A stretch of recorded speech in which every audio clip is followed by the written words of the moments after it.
인사 한번 할까요? 메리 크리스마스. 할렐루야. 올해는 크리스마스가 유난히 좀 조용했던 것 같습니다. 그런데 이것 또한 의미가 아닐까라는 생각이 듭니다. 인간적으로 세상적으로 너무 시끌벅적한 것보다는 또 다른 의미가 있지 않을까, 그런 생각에 또 다른 의미를 가지고 2부를 보냈고요. 오늘 크리스마스를 맞이합니다. 종종 말씀드리지만 크리스마스가 예수님의 탄생이 언제인지 생일을 아무도 몰랐어요. 교회에서 전승도 내려온 게 없었습니다. 예수님 생일을 아무도 안 챙겨줬어요. 제자들도 안 챙겨줬습니다. 어머님 마리아도 얘기를 안 해줬던 것 같아요. 그래서 몰랐습니다. 그다 기독교가 공인되고 난 다음에 기념하고 싶은데 언제가 좋을까라는 생각을 해서 여러 가지로 조사하고 연구해서 아마 이날이 가장 좋을 것 같다 해서 12월 25일을 정했습니다. 동방교회는요, 정교회라고 알고 계시죠 여러분? 정교회는 1월 6일로 지키고 있어요. 약간 다른데 어쨌든 1년 중에 어느 한 날이실 텐데 우리가 이 날을 기념하고 하는 것이 의미가 있다라는 겁니다. 그런데 저는 늘 예수님이 자기 생일을 안 챙기셨고 아무도 챙기지 않았다는 사실에 굉장히 은혜를 받아요. 다른 사람들은 다 생일의 의미가 있는데 예수님은 생일의 의미가 있는 것이라 뭐가 의미가 있습니까? 부활의 의미가 있어요. 그래서 생일은 아무도 몰랐는데 부활은 다 알고 있었어요. 그래서 예수님이 부활하신 날을 기념해서 안식 후 첫날 이 부활하신 날을 기념해서 예배를 드리고 성찬을 띠면서 예수를 묵상하고 그 은혜를 노래하고 감사하는 정말 놀라운 시간을 가졌습니다. 그래서 여러분 생일엔 별로 집중하지 마세요. 예수님을 따르다 보면 대신 우리가 예수 만나고 예수 믿고 살아가는 이 날에 집중하시고 이 믿음을 가지고 살아갈 수 있기를 축복합니다. 그럼에도 불구하고 예수님이 오심을 기념하는 이날은 또 다른 의미가 있지 않을까라는 생각입니다. 그래서 가능하면 좀 조용하게 그러나 의미 있게 보내는 것이 본래 성탄의 의미에 또 맞겠다라는 생각들을 참 많이 합니다. 하나님이 인간이 되셨다. 굉장히 놀라운 일이죠. 성탄의 의미 중에 하나는 사도 요한의 증언에 의하면 또 빌립보서의 증언에 의하면 하나님이 하나님과 동등됨을 포기하지 아니하시고 종의 형체를 가지셨다, 그렇게 말하죠. 그래서 성탄이 우리에게는 굉장히 놀라운 기쁨입니다. 우리를 구원하시기 위해서 하나님이 자신을 포기하고 오셨어요. 어떤 신학자는 이것을 하나님의 근원적 자살, 실제로 죽은 것이 아니라 자기의 전능성을 포기한 사건이라고 말할 정도로 굉장히 놀라운 사건입니다. 그런데 예수님 입장에서 보면 마냥 좋기만 하겠습니까? 어떤 의미에서 하나님으로서의 능력을 포기하셔야 되는 겁니다. 물론 예수님이 기적도 행하셨어요. 무리를 걷기도 하시고 바람과 바다를 잠잠게도 하시고 죽은 자도 살리시고 오병의 기적도 일으키셨지만 그러나 대부분의 시간들은 연약한 인간의 모습으로 살아가셨어요. 배도 고프시고 육신의 질고도 겪으셨고 걷지 않아도 되는데 걸어가야 되셨고 이런 다 고통을 겪으셨단 말이에요. 그래서 성탄이 우리들에게는 굉장히 즐거운 기쁨의 메시지지만 하나님이신 예수님에게는 어떤 사건일까 다시 한번 생각해 봐요. 아마 그래서 초대교회 때 사도들이 그렇게 성탄에 별로 집중하지 않지 않았을까라는 그런 추측도 생각도 해보게 됩니다.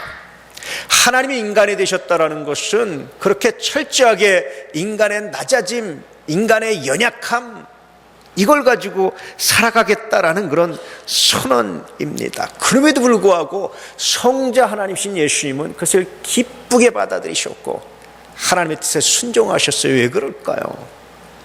여러분, 그것은 하나님과 가치를 공유하셨기 때문에 가능합니다.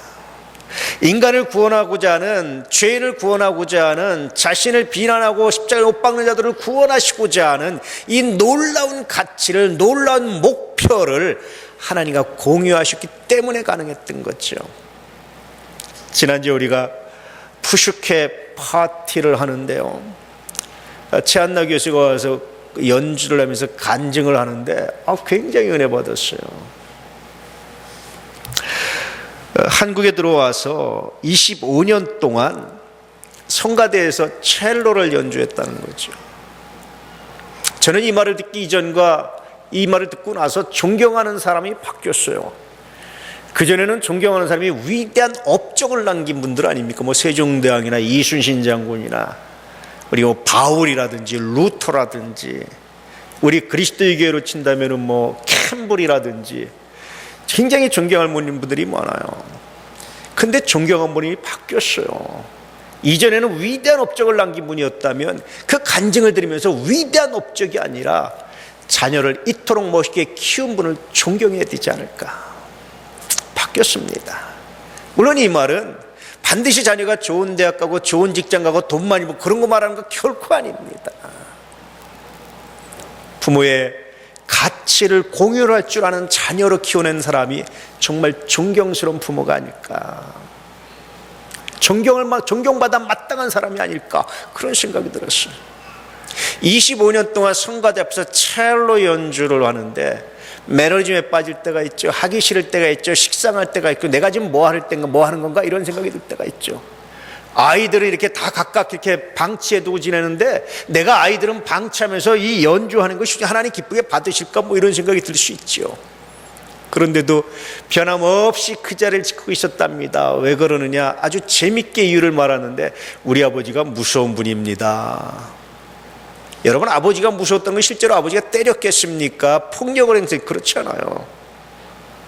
아버지가 얼마나 철저하게 그 자리를 원하는지 알았기 때문에 그 아버지의 뜻에 내가 순종했습니다. 아버지의 가치를 내가 공유했습니다. 그런 뜻입니다. 그래서 우리 최복태 목사님 새삼스럽게 또 존경하게 됐습니다.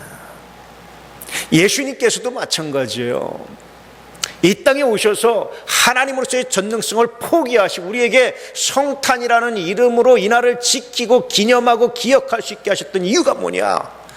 아버지 하나님과의 가치를 공유하셨기 때문에, 인간을 구원하고자 하는 가치를 공유하셨기 때문에, 그 가치를 공유하기 위해서 자기의 목숨을, 그 가치를 공유하기 위해서 하나님으로서의 모든 권리를, 동등됨을 포기하셨던, 배 안 고프셔야 되는데 고프셔야 되는, 죽지 않아도 되는데 죽어야 하는 그런 일을 경험하셨단 말이에요. 그래서 여러분, 가치를 공유한다는 것만큼 정말 귀한 일은 없다라는 생각이 듭니다. 여러분, 자녀와 가치를 공유하고 있어야 됩니다. 어떤 사람은 자녀를 들어서 마트에 들어가면 제일 싼 것만 골라요. 자녀들에게 어떤 가치를 공유하는 겁니까? 야, 우리는 먹거리 중요하지 않아. 돈이 더 중요해. 물론 경제적으로 어려워서 그럴 수도 있어요. 근데 그 가치가 공유되는 거예요. 어떤 사람은 들어가서 제일 비싼 것만 사요. 어떤 가치를 공유하는 겁니까? 야, 우리는 돈보다 너희들이 먹고 건강한 게 중요해. 이런 가치를 은연중에 공유하는 거예요. 어떤 사람은 비싸진 않지만 아주 센스 있는 것을 고르는 사람들이 있어요. 이런 사람들은 어떤 가치를 공유해 주는 겁니까? 실용적인 가치를 공유하는 거예요.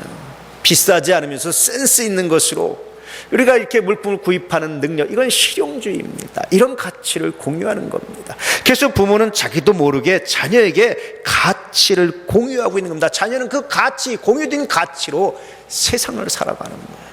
성서에서 너희 자녀에게 부지런히 가르치라고, 집에 있을 때나 밖에서는 언제나 부지런히 하나님을 가르치라고 말씀하신 이유가 뭡니까? 가치를 공유하라고 말하는 거예요. 너의 신앙의 가치가 너의 하나님을 사랑하는 가치만큼 자녀들이 가치를 공유할 수 있도록 부지런히 가르치라고 말씀하고 있는 겁니다. 여러분, 부지런히 가르치고 있습니까? 여러분의 신앙의 가치를 자녀들도 가지고 있습니까? 여러분들이 하나님 사랑하는 가치를 자녀들도 가지고 있습니까? 그 가치가 공유되는 은혜가 있기를 주의 이름으로 축복합니다. 이것이 저는 교육이 아닐까, 이런 사람이 존경받아 마땅하지 않을까. 그런 의미에서 우리 하나님은 정말로 위대한 분입니다. 아들이 목숨을 내놓을 때까지 아버지요, 이 잔을 내게서 옮기시옵소서 할 수만 있으면 땀방울이 빗방울이 되도록 기도하시면서도, 그러나 내 원대로 마옵시고 아버지 원대로, 이 놀라운 고백 얼마나 놀랍습니까? 그래서 오늘 성탄을 묵상할 때마다 아버지의 놀라운 은혜가, 아들과 가치를 공유하셨던 그 사랑이, 부모로서의 책임이, 목사로서의 책임이 다시 한번 오롯이 되새어나는 것은 어쩔 수가 없어요. 난 이런 부모인가? 난 이런 아버지인가? 난 이런 목사인가? 이런 반성을 정말 처절하게 하게 되는 말씀이 성탄에 대한 묵상입니다. 인간을 구원하고자 하는 가치를 공유하셨던 하나님, 사도 요한은 이렇게 말하고 있습니다. 성자 예수는 성부 하나님 안에, 성부 하나님은 성자 하나님 예수 그리스도 안에. 신학적 용어로 말하자면 페리코레시스라고 하는데요, 상호 침투, 상호 내재, 서로 가치를 공유하면서 서로 하나가 되는, 이러한 하나님이 여러분 가정에, 부모와 자녀의 하나님이 여러분 가정에 넘치기를 축복합니다. 돈을 버는 것보다, 성공하는 것보다, 더 많은 일을 남기는 것보다, 내 자녀에게 더 많은 유산을 남겨주는 것보다 훨씬 비교할 수 없을 만큼 위대한 일이 여러분 신앙의 가치를 공유하는, 삶의 가치를 공유하는 것이라고 저는 확신합니다.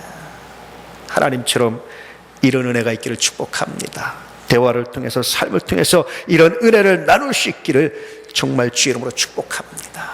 그렇게 성자는 성부와 가치를 공유했는데요, 정작 하나님의 백성들은 가치를 공유하지 않았어요. 그래서 요한은 이렇게 증언합니다. 자기 백성이 오매 자기 백성들이 영접지 아니했다, 거절했다. 왜 이스라엘 백성들이 영접하지 않았습니까? 가치를 공유하지 않은 거예요. 자기들의 편리대로, 자기들의 이익대로, 자기들의 생각대로 메시아를 받아들이려고 했기 때문에, 공유된 가치가 없었기 때문에 거절할 수밖에 없었어요. 이러면서 오면 예수 믿는다는 게 뭐냐? 가치를 공유하는 것이 아닐까라는 생각들을 해보게 됩니다.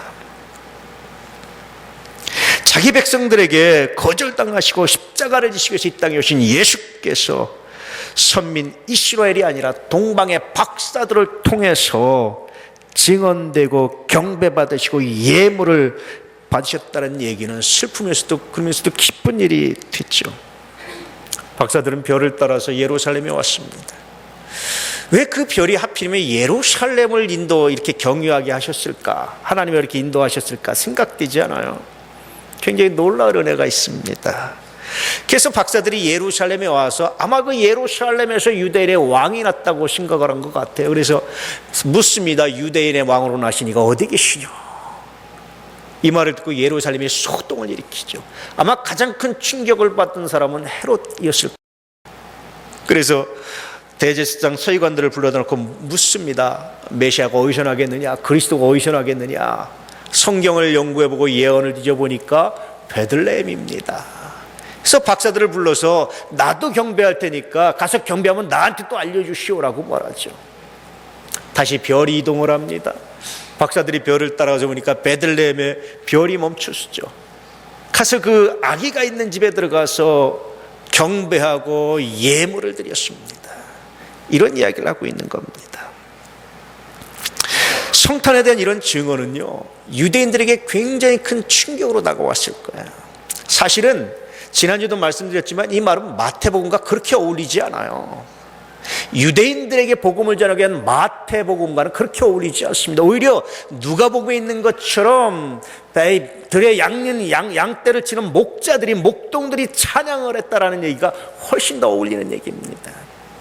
베들레헴 근교에서 양을 치던 목자들은 사실 어떤 사람들이냐? 제사장 그룹에 있는 사람들, 성전의 제사용으로서는 양을 기르던 사람들이었단 말이에요. 이들이 탄생을 증언했다는 얘기가 훨씬 더 의미 있잖아요. 어울리지 않아요. 그런데도 불구하고 마태가 동방박사들의 얘기를 계속하는 것은, 또 다른 말로 하면 성령께서 마태에게 동방박사의 얘기들을 계속할 수 있도록 하는 이유가 뭐냐라는 거죠. 그것이 유대인들에게 도전입니다. 또 다른 의미에서 유대인들의 생각을, 기억을 깨워주는 거예요. 대략 33년쯤 어느 날에, 혹은 마태복음이 기록될 당시로 친자면 대략 50년쯤 어느 날에, 혹은 60년쯤 어느 날에, 60년 전쯤 어느 날에 예루살렘에 큰 소동이 있었던 것을 우리가 기억하지 않느냐? 헤롯이 2살 이하의 아이들을 다 죽였던 사건을 우리가 기억하지 않느냐? 기억해내는 겁니다. 기억을. 그 사건이 왜 일어났는지 아느냐? 예수 때문이었다. 예수를 죽이기 위해서 예수가 이 땅에 오신 놀라운 사건 때문에 헤롯이 2살 이하의 어린아이를 다 죽였다. 그때 여러분 아이들을 잃은 사람들 있지 않습니까? 그때 헤롯에 의해서 여러분의 아이가 죽진 않았습니까? 이런 굉장히 강력한 메시지를 던지는 거예요. 기억을 깨워보십시오. 회상해 보십시오. 기억해 보십시오. 여러분도 한번 기억해 보십시오. 어떻게 예수를 만났는지, 어떻게 성탄이 여러분에게 의미가 됐는지 한번 돌아볼 수 있기를 축복합니다. 마태는 유대인들에게 이런 강력한 도전을, 강력한 메시지를 던지는 거예요. 그래서 이 동방박사 이야기를 읽은 유대인들은, 이 이야기를 들은 유대인들은 대략 그때를 기억할 수밖에 없는 거예요. 그때를 기억하면서 그들은 다시 그때 사건으로 돌아가야 했다라는 겁니다. 그러면서 성탄의 의미를 다시 밝혀주고 있는 것인데요, 성탄은 유대인들만의 성탄이 아닙니다. 온 인류의 성탄입니다. 이 메시지를 던져주고 있습니다. 이 메시지를 던져줘서 마지막에 마태복음의 마지막에 28장 19절 20절의 마지막에 뭘 얘기합니까? 예수님의 지상명령을 기록하고 있는데 온 족속으로, 모든 족속으로 제자를 삼고 복음을 전하라는 지상명령을 기록하고 있는 거예요. 동방박사이와 연결된 굉장히 일목요연한 논리적인 그런 진술을 하고 있는 겁니다. 그 이야기의 시작이, 또 다른 말로 하면 온 천하에 다니면서 복음 전해드릴 이유가 바로 여기에 동방박사 이야기에 나타나고 있는 거예요. 성탄을 통해서. 여러분 어떻습니까? 여러분은 복음을 전하고 있습니까? 성탄의 의미가 있습니까? 근데 마태의 의도는 여기서 끝나지 않아요. 여러분, 이때 동방박사들이 와서 마리아와 요셉 앞에서 아기 예수께 경배하며 예물을 드린 사건이 마리아와 요셉에게 어떤 의미가 됐을까요? 제 아무리 거룩하게 포장을 해도요, 마리아와 요셉은 알지만 다른 사람들은 성령으로 잉태된 것을 이해하겠습니까? 지금도 이해 못해요. 현대인들도 이해 못합니다. 처녀가 임신을 했다, 뭐로 도대체 말할 수, 어떻게 설명 가능합니까 이게? 본인은 성령의 역사가 은혜지만, 그런데 동방박사들이 와서 경배하고 예물을 드리는 이 놀라운 사건은요, 정말 마리아에게 엄청난 위로가 됐을 겁니다. 내가 하나님의 뜻을 오해하지 않았구나. 내가 낳은 이 아이가 얼마나 위대하고 아름다운 이야기인지 하나님의 은혜 가운데 확신했지만 또다시 확신을 더하면서 요셉한테도 얼마나 당당했겠습니까? 보시오, 당신이 나를 용서해주고 나를 받아준 이 놀라운 사건이, 하나님에서 받은 이 놀라운 사건이 얼마나 위대한 사건인지 보시오, 증명해 주지 않습니까? 요셉도 마찬가지예요. 하나님 때 순종했지만 다른 사람들이 뭐라고 수군거릴 수 있습니까? 남의 자식 수군거릴 수 있잖아요. 근데 그 사건이 요셉에게 얼마나 위대한 그런 위로가 됐을까? 나중에 동방박사들이 예물은 이 사람들이 애국으로 피해가 사는데 귀중한, 아주 소중한 생활비가 되는 거죠. 예수의 탄생은요, 그렇게 가슴 아픈 사람들, 오해받는 사람들, 고통당하는 사람들, 가장 가까운 육신의 부모로부터 모든 사람들에게 위로가 되는 사건이 예수의 탄생입니다. 그래서 예수로 말미암아 소망을 가질 수 없는 사람이 소망을 갖게 되는 거예요. 예수로 말미암아 위로받지 못하는 사람들이 위로받게 되는 겁니다. 저는 목회하면서 이런 사람 너무나 많이 봤어요. 세상에 전 소망이 없습니다. 그런데 내가 예수를 믿고 나서부터 내게 소망이 생겼습니다. 어떤 분은 날마다 교회 와서 울면서 기도해요. 기도 끝나고 저한테 이야기를 합니다. 목사님, 제가 전도사 시절에도 전도사님, 나는요, 예수 없으면 인생에 살 가치가 없어요. 의미가 없어요. 내가 예수 때문에 바뀌었는데요, 맨날 술 먹고 말썽 피는 남편도 내가 사랑하게 됐고요, 나에게 정말 큰 고통을 준 시어머니도 내가 사랑하게 됐고요, 내가 예수 때문에 바뀌었습니다. 여러분, 이게 성탄입니다. 예수 때문에. 예수님이 탄생을 통해서 육신의 부모를 위로하고 가장 가까운 사람부터 온 인류를 위로하고 희망을 주고 소망을 주신 사건, 이게 성탄이었다라는 거예요. 동방박사들의 예물은, 경배는 이런 위로를 또다시 경험하게 하는 겁니다. 그래서 성탄은 하늘에는 영광이요 땅에서는 기뻐하심을 입은 사람들 중에 평화로다, 할렐루야, 이렇게 선언되고 있는 겁니다. 이제 이런 평화와 영광 안에 거하시기를 주의 이름으로 축복합니다. 동방박사들이 성탄을 기뻐하며 경배했던 것처럼 여러분 성탄에 참여하시고 성탄을 기뻐하시고 온몸으로 받아들이시는 은혜가 있기를 축복합니다. 이런 사람들에게 하나님의 놀라운 선물이, 놀라운 능력이 있습니다. 지난주에 제가 만난 분 중에요, 건축물 건설 안전진단하는 기술사 한 분을 만났어요. 만나서 여러 가지 얘기를 하면서 이야기하는데 이분이 갑자기 건축학과를 졸업하고 친구들은 다 건설 쪽이나 설계 쪽이나 이쪽으로 잘 나가는 데 빠졌습니다. 근데 나는 안전진단 쪽으로 빠졌습니다. 이유가 뭐냐면 주일 성수 때문입니다. 건설이나 설계 쪽으로 가면 돈도 더 많이 벌 수 있고 내가 더 많은 성공을 할 수 있습니다, 그 당시에. 그런데 그러면 지방공사도 많았고 해외 공사도 많았고 주일 성수 못합니다. 한 달에 한 번 하면 잘하는 겁니다. 주일 성수 때문에 나는 포기하고 안전진단 쪽으로 바꿨습니다. 그리고 대학을 졸업하고 대략 한 10년쯤 지났는데 삼풍백화점이 무너진 거예요. 그때부터 한국에 안전진단에 대한 수요가 급증하기 시작했다는 거예요. 더군다나 지금 지진 때문에 안전진단에 대한 수요가 급증을 했다는 거예요. 친구들은 대부분 정년을 한다든지 명퇴를 한다든지 그럴 때가 돼서 이제 일을 쉬고 있는데 자기 사업은, 자기 기업은 너무너무 잘 되고 번창하고 있다는 거예요. 여러분, 이분이 주일 성수 때문에 손해본 기간이 얼마입니까? 최소로 잡아도 10년입니다. 대학 졸업하고. 물질의 손해, 사회적으로 성취도 좀 낮아지는 거죠. 별로 안전이 중요하지 않았으니까 예전에 우리나라에. 저는 그 기간이 이분이 드린 성탄의 예물이 아닐까라는 생각을 했어요. 간혹 말씀드리지만 하나님 우리의 믿음을 보십니다. 주일 성수 한 번 안 했다고 다리 몽둥이 부러뜨리고요, 11조 한 번 했다고 이러면 하늘이 썰고 싶도록 복을 한번 부어주시면 누가 안 하겠습니까? 근데 거기에 뭐가 없습니까? 믿음이 없는 거예요.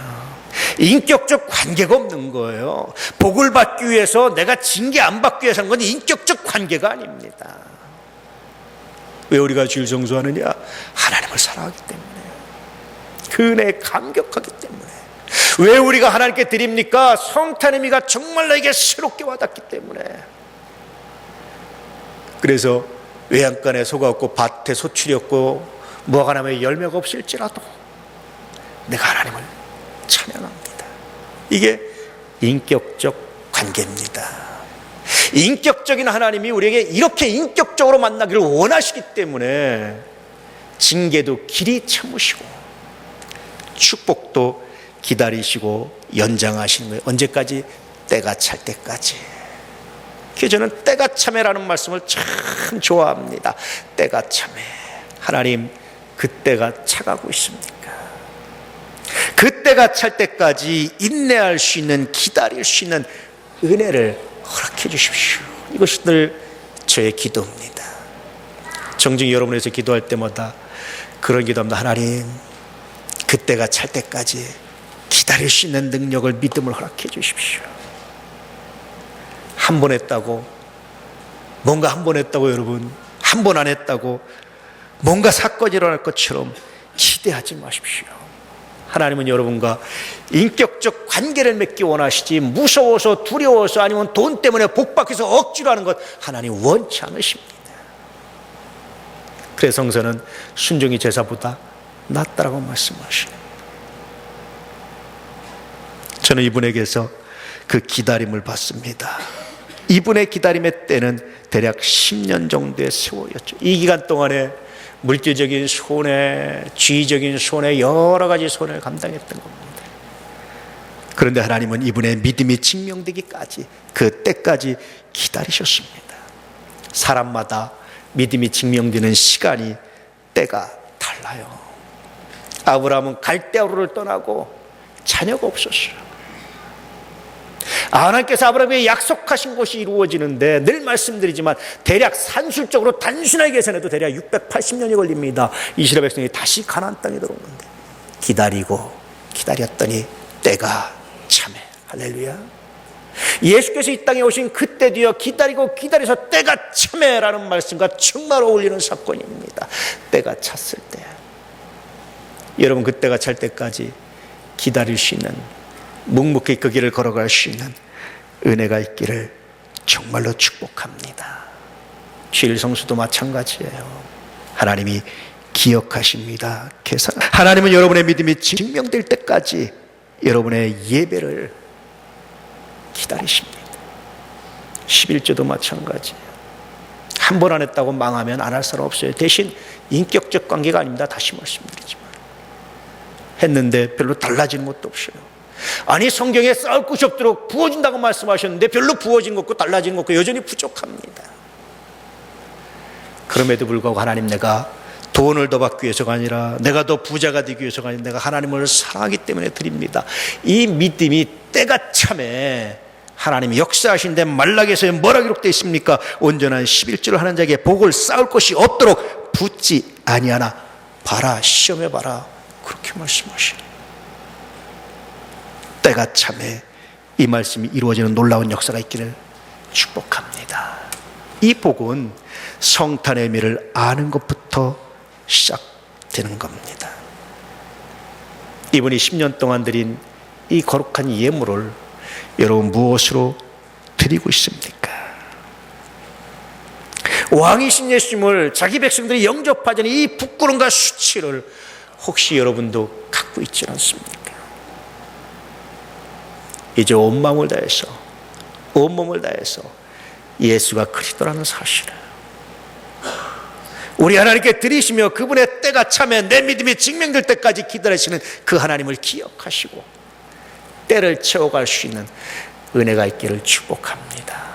살아계신 하나님이, 전능하신 하나님이 반드시 그때 하나님의 능력으로, 하나님의 은혜로 함께 하시는 은혜가 있을 줄 믿습니다. 목회하면서 참 많이 봐요. 정말 많이 봅니다. 수도 없이 많은 증인들이 저한테 있습니다.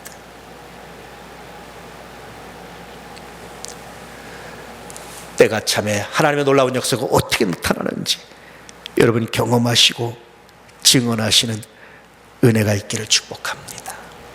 아마 이 당시 사람들도 예수님을 영접하자는 나름대로 이유가 있었을 겁니다. 그런데요, 성서의 그 이유는 인정되지 않습니다. 그 핑계는 인정되지 않습니다. 이해받지 못합니다. 하나님 이해 안 하십니다. 우리가 되는 어떤 핑계도 하나님 앞에 인정되지 않습니다. 왜냐하면 하나님은 능히 이길 수 있는 능력을 우리에게 주셨기 때문에 그렇습니다. 사랑하는 도난가족 여러분, 때가 참에 할렐루야. 사랑하는 도난가족 여러분, 예수가 이 땅에 우리에게 오셨다니 놀라운 사실이 거절이 아니라 수용으로 은혜로 감사하시면서 받아들이시고 고백하셔서 여러분의 삶에 때가 차는 역사가, 때가 차면 하나면 놀라운 능력이 나타나는 은혜가 선포되는, 증명되어지는 거룩한 삶이 되시기를 축복합니다. 그 시작이 메리 크리스마스입니다. 할렐루야. 다시 한번 인사하시죠. 메리 크리스마스. 기도하겠습니다.